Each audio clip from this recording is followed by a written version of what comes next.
Hi there, it's Sam from Pootles.co.uk. Thank you very much for joining me today. Today's project is a box project, and it's a box with a different kind of finish to it, and it is up for debate as to whether it is a drawer or a box, because when I made this box, I made it so that you would look down on it and you would lift the top, and I'm going to have to turn it so that you're seeing it in the way that you would look at it. You would look at it like that, open the box, imagine this was your worktop, and you would open it like that and slide your goodies in there and put it back down inside.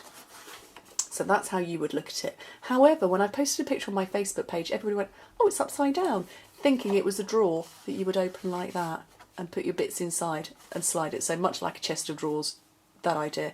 So while I've got it set, I designed it so you opened it like that from the top and pulled it up. Other people have said you could pull it left to right. It's up to you. Anyway, I'm going to show you how to make it. There are some very, very specific measurements in here that you cannot get wrong. If you get them wrong, this box won't go inside because it will only fit one way. It won't fit that way, but will fit that way. And I didn't want it to sink, so it took forever to come up with this. So please make sure you A, write it down correctly, the details on my blog, and B, that you, if you're going to make one, practice with some scrap anyway, just for your own purposes. So this one's made with rich raspberry and island indigo. I'm going to do a different version in chocolate chip and wisteria wonder. The box outer, which is this part here, this one you need a piece of cardstock that measures 7.5 by 7.5 inches, which is 19 by 19 centimetres. So that's the chocolate chip one. This part, because actually it's not a square box, it's very slightly rectangular. My wisteria wonder measures 7 1/8 of an inch by 7 1/4 of an inch. So there is that difference, which is 18.1 centimetres by 18.5. And it is crucial you get that bit. Trust me, after I'd thrown goodness knows how many bits of scrap away and nearly thrown the whole thing out of the window, you don't want to get that wrong. I couldn't work out what was going wrong, and then I realised. Anyway, so your base piece, this is the bottom of the box, the outer of the box. This one here, 2.5 inches on all four sides is where you're going to score it, which is 6.3 centimetres.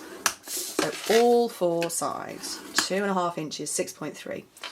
This one, which is 7 1/4 of an inch by 7 1/8 of an inch, 18.1 by 18.5 centimetres.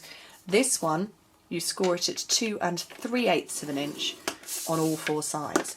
And that is exactly 6 centimetres on all four sides. Okay. Very important. Please don't get that wrong. Thank you. Oh, dropped my scoring tool. Anyway, fold and burnish your score lines. All of these. And these ones as well. And I'm going to open up this box and show you that where you fold it, hopefully you can see it on the blue, there is a little tab. Normally you would see me saying cut up there, and then you fold it in. You're going to end up with too much bulk. So there is a join there. Well, not a join, it's an inner flap there and there. Are you seeing that? There you go, there's one, and another there, and another there. And so we're going to fold it, we're going to sort of create a windmill type thing. So cut straight up, notch in, and chop. Doesn't matter how much, because that's going to get stuck down. And then you rotate it just once. So cut up, notch in, and rotate over. Oh, there goes my phone. And that is so that if this bit was folding over as well, you'd end up with too much bulk there. So instead we want it to just flow round. So we've got a maximum of 2 layers of cardstock on each of these parts. There we go. Every day's a school day, I'm teaching. So cut in there, cut up and chop. Like I say, how much you chop off doesn't make a difference. But I would say a good third off to half. So that's all going to fold round in there. And then the lid is exactly the same. I don't know if you can see that. Possibly not. Probably not because it's darker. So we're going to do exactly the same in the lid too. So straight up, in, chop. Don't you just love my technical terms? Chop. With these scissors, the bulk of them, they're gorgeous. Can you hear? Oh, you can hear the quality. And it does feel like it's a very satisfying cut. Anybody who's ever used scissors, other brand scissors, and then bought the Stampin' Up! Craft scissors will know exactly what I'm talking about that very, very satisfying chop. Okay, right, we can't put the brad in yet because it's not going in the bottom. It's going to go through 2 layers. So I'm going to fold and stick this all up. I'm just going to use snail for speed. So it's these chopped up tabs. And you fold them round. And what I'm doing, I'm sorry, I went a little bit too fast. You're joining this loose edge here to this scored line here. And just keep going all the way around.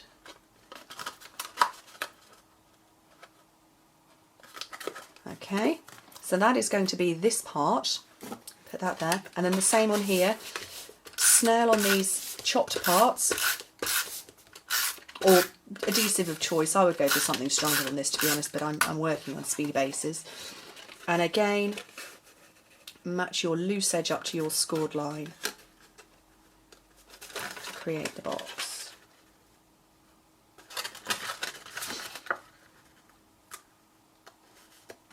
Okay, oh, I didn't line that very well. We'll pretend I've lined that up. So you need to slip this in to make sure it's going to fit. So it fits okay that way. It won't fit that way. Well, it would do, but it's a bit too tight. And you would risk buckling. So that it slips in very nicely one way and not the other. So that is either the top or the bottom. It's up to you. I'm going to make it my top. That's about the place I want to put it. So I'm going to move my fingers. They are right out of the way, trust me. Push my paper piercer in and get my brad. And these are the beautiful antique brads that I'm so pleased did not retire. Which one shall I have? Shall I have the same one? What's going to go? Yeah, I think I'll have the same one. And you don't want to push this in too far. Hopefully you can see that there's a little bit of depth there, and that's so you can fit your fingernails underneath without pushing it in or buckling the paper. So all you do is you push it into the depth you want, not too far. You see that? And oh my goodness. And then open the legs up. And that means that you can still fit your nails gripping underneath. Slide it into your box. My DSP, I have got the wisteria under to match because I love the colour combination. 2¼ inches that way by 11 inches that way, which is 5½ centimetres by 28 centimetres. Could have left it at 12 inches, but it overlapped a bit more than I was happy with. So I haven't scored it, and I'm not going to score it. I'm just going to fold and gently form score lines.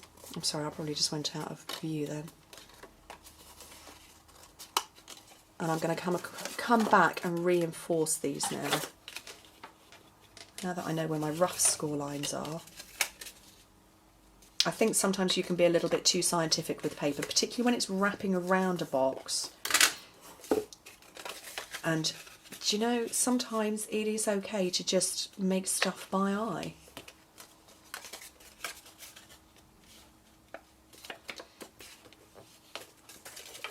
So we'll just double check that that fits around perfectly, which it does.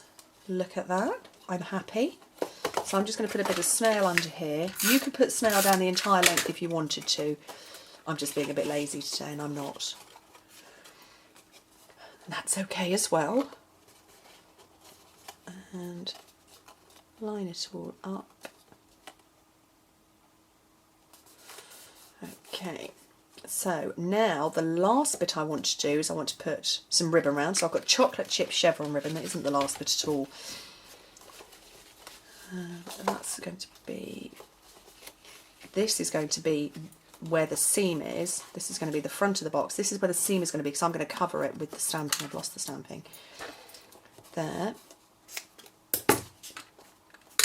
And again, just for speed, we'll snail that.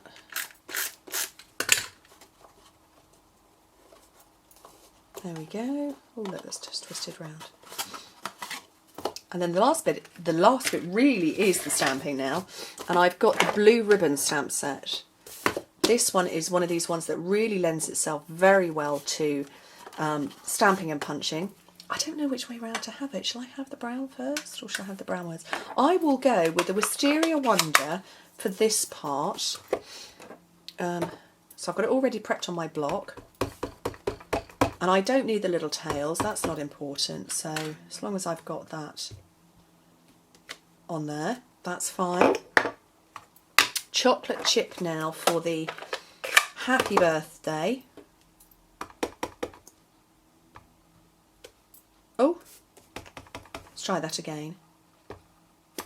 There we go. And then this one you punch out with the 1 3/8 of an inch circle. That's my phone. Oh, I love it. I filmed goodness knows how many videos today. Oh, I need that bit still. Turned off my phone for everything else. Turned it back on again and forgot to turn it off again. Oh, I'm rubbish. This one, you need the 2 3/8 of an inch scallop circle to go round this one. And, whoops, line it up. Line it up, punch it out.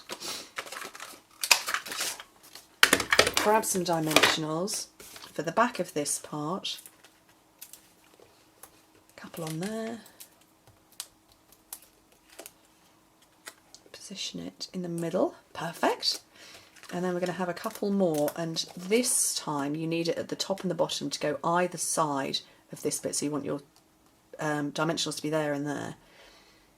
So that's my top, and therefore that is my bottom. And that can go on there, covering up that seam.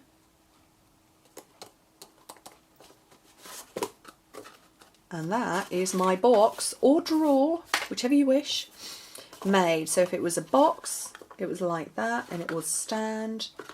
And if it's a drawer, it will open like that. Anyway, it's a confused box.